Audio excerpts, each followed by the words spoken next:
fête que tous les habitants attendent tous les ans, parce que ça fait la 21e édition.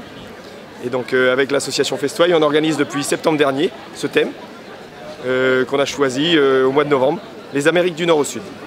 C'est des peuples qui se sentent vraiment oubliés. Et donc c'est vrai que bah voilà quoi, donc on est là pour faire passer le message un petit peu aux gens quoi.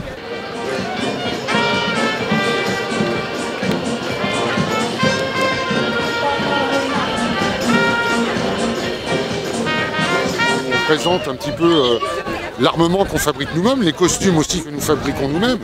Selon, alors, moi j'ai eu la chance d'aller dans les réserves, mais bon, il y a des gens qui n'ont pas cette chance-là. Ils sont dans un registre au niveau de culture, ils ouvrent des livres, comment on fait les perles, tout ça. Chaque tribu a vraiment son costume à lui. Le public attiré par la fête du mouton, c'est d'abord les gens qui sont férus de vide-grenier, puisqu'on est l'un des plus gros vide-greniers de Loire-Atlantique. Cette année, on est à un peu plus de 520 exposants. Et puis ensuite, ces gens, une fois qu'ils ont profité du vide-grenier, viennent profiter de la fête et des attractions qu'on va présenter toute l'après-midi.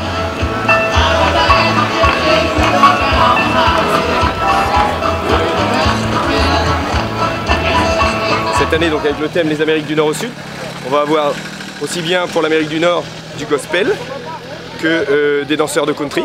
On va trouver pour l'Amérique du Sud des Mexicains, des gens de la Cordillère des Andes, et puis on va avoir des cavalcades aussi sur le terrain.